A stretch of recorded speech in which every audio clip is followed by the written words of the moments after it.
Je crois que tout se réalise selon la volonté et le plan de Dieu.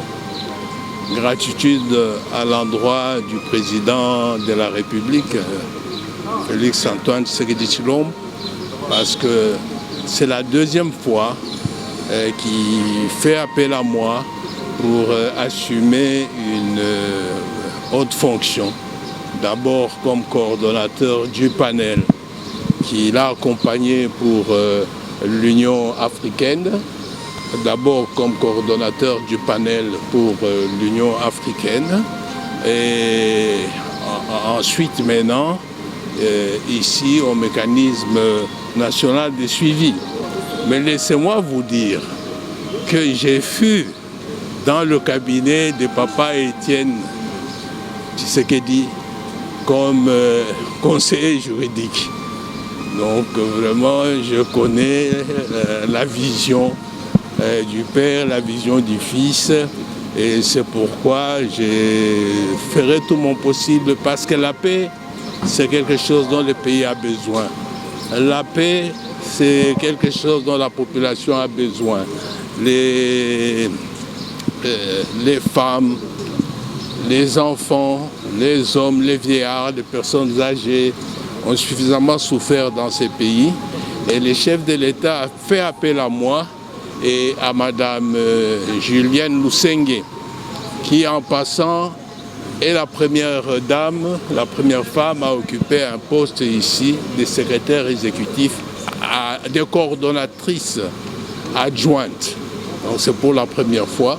Et ensemble, nous pensons que nous allons constituer une bonne équipe pour donner satisfaction au chef de l'État et à travers lui à tout le peuple congolais, et nos pensées particulières en ce moment au peuple de l'Est du pays. Je suis heureux, c'est Dieu qui le veut, que je revienne pour continuer cette œuvre de paix. Il n'y a pas de plus grande œuvre, je crois, il n'y a pas de plus grande mission que de contribuer à apporter la paix. Même Jésus, en partant, dit « Je vous laisse ma paix, je vous donne la paix ». Donc, il n'y a pas... La paix, si on vous dit « Venez contribuer à la paix », faites-les même gratuitement parce que vous sauvez des vies. Les défis, vous le connaissez. Donc, j'ai été secrétaire exécutif de la conférence internationale sur la région des Grands Lacs. Donc j'ai travaillé de concert avec les mécanismes nationaux de suivi, avec Mwamba Tshimbi, avec le général Kaloumé. Donc c'est une maison que je connais bien. Madame Julienne Lusenge est très engagée dans ces défis de la paix, du développement, du genre, de la lutte contre les violences sexuelles, les viols. Donc nous continuons, la route continue. Et c'est une mission noble que nous aurons à assumer. Moi, lorsqu'on m'appelle, je suis en mission. Lorsque je suis en mission, je dois accomplir ma mission. Je dois aller jusqu'au bout de ma mission et avec l'aide de Dieu, nous devons réussir ensemble cette mission que nous allons assumer à deux. Et je dis bien avec l'aide de Dieu et l'appui du président de la République, de toute l'équipe que nous aurons dans cette maison et également de tous les partenaires nationaux et extérieurs. Nous pensons qu'il faut quand même relever tous ces défis parce que ça fait presque 3 décennies de souffrance, de lutte. Cette fois-ci, nous avons bien droit à la paix et au développement.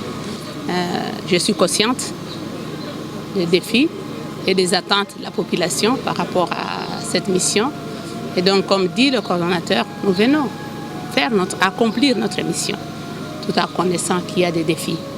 Et nous n'allons pas commencer à dire c'est lourd de charge, donc comme si on baissait les bras, on les prend à bras ouverts. Donc on va continuer à travailler là-dedans parce que ce n'est pas aujourd'hui qu'on a commencé. On a été dans la genèse de l'accord cadre, à la plateforme des femmes pour l'accord cadre. Donc on est habitué à ce mécanisme et on va continuer à faire de notre mieux pour arriver au résultat. Le message de la population, c'est que la paix ne se construit pas par une seule personne. Ce n'est pas le président de la République qui va apporter la paix. C'est chaque citoyen congolais qui va d'abord travailler sur lui-même pour avoir la paix intérieure à transmettre maintenant pour les autres. Donc c'est chaque citoyen congolais qui doit travailler là où il est pour construire la paix, pour restaurer la paix dans notre pays. Chaque personne doit veiller pour dire « ça suffit maintenant, travaillons pour notre pays, pour construire la paix, pour l'avenir de nos enfants ».